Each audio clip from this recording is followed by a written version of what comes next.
Some people will black him 8, 10 million kina finish, na some people will black him 1, 2 million kina taso. And because Treasurer Emiet is in charge of issuing the warrant, so Mboglo control him na, play him league politics lo side. Well, I want to assure the Treasurer, there's like money in the goal of Pugat Blupito O'Neill.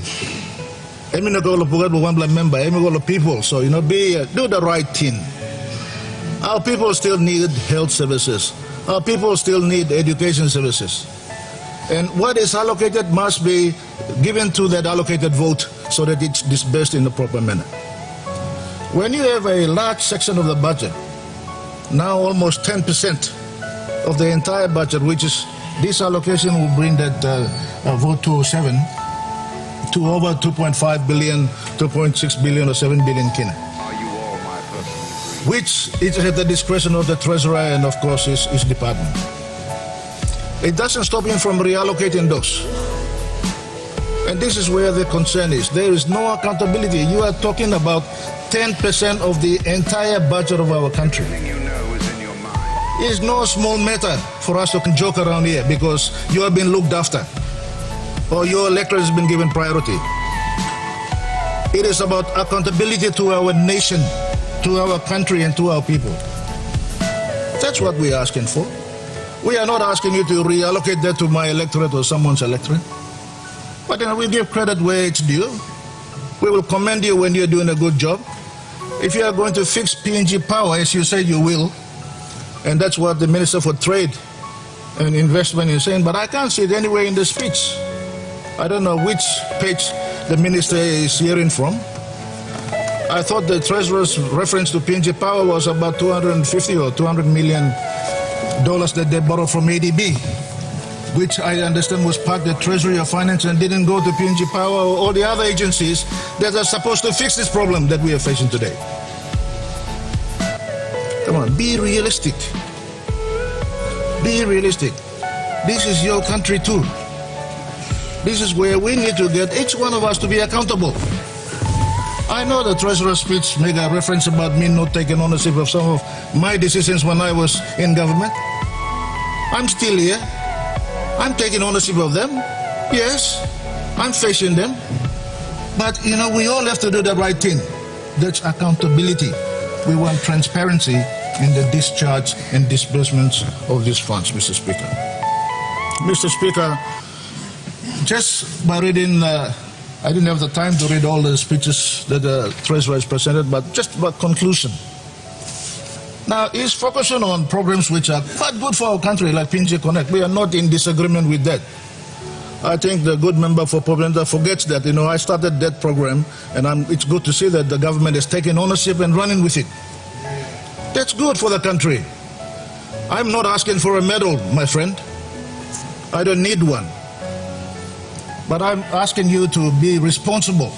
When you have the good governor for his CIPIC questioning these billions and billions of kina of contracts that you are given under this particular program, again, we want accountability. That's 6 billion to 7 billion kina.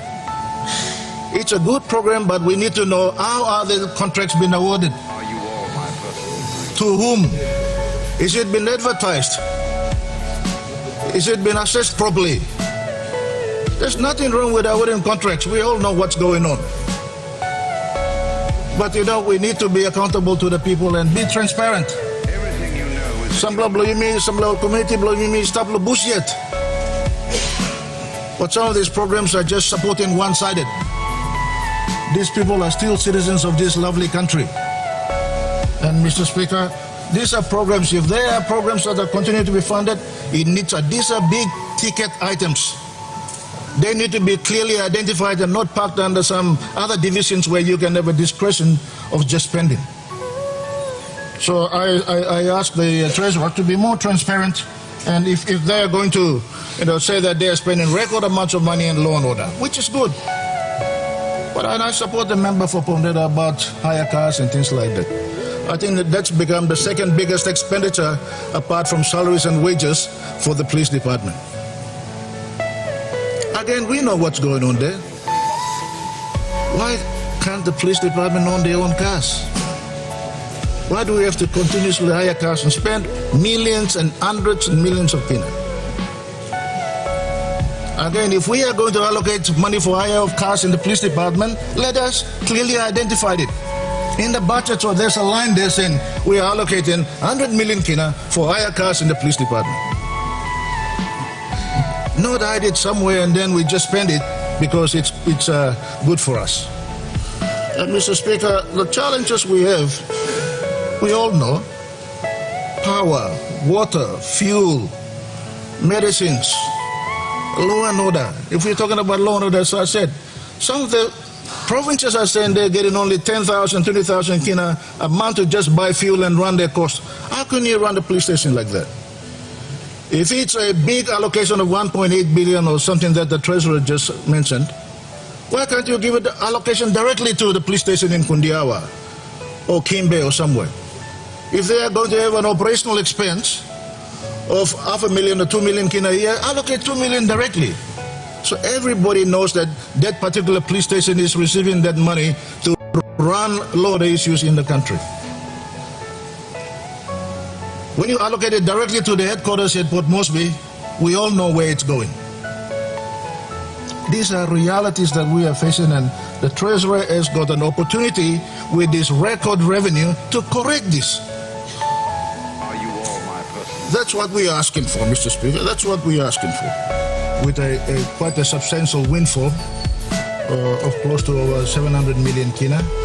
It's always good to announce windfalls when we are running deficit budgets. But I'm very pleased to see that the resource prices have accumulated into making this windfall possible. And of course, we support the budget and its implementation. But Mr. Speaker, 2023 budget is already a record budget in terms of revenue and in terms of expenditure. The situation is that we are spending more than what we are earning. Still, that is the position.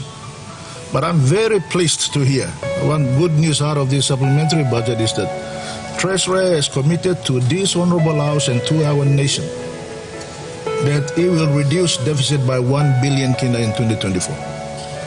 That we wholeheartedly support. I think it's a good approach to have a steady decline in our deficit so that we can try and live within our means. So, Mr. Speaker, I want to assure the Treasurer that he has no problems with us on this side of the House if that is the sort of approach that we are taking. Main thing that concerns us is that, listen, doesn't matter whether you're in government or whether you're in opposition, we still live in this country. We still go through the same pains. The pain that our people go through, we go through it together with them. It doesn't really matter in some of our electorates whether someone is in government or opposition, because they want to get with their daily lives and what is challenging them every single day, Mr. Speaker.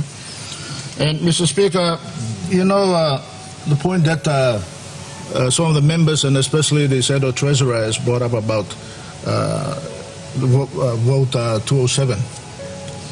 You know, if the Treasurer is in his statement saying that he will allocate those funds to fixing power and our outstanding rentals and things, there are votes in the budget that are there already.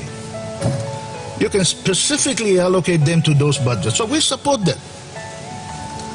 But you know, sometimes the Treasurer sit down some blah blah you play some blah allocation of budget for 2023 also. Example, DSIP.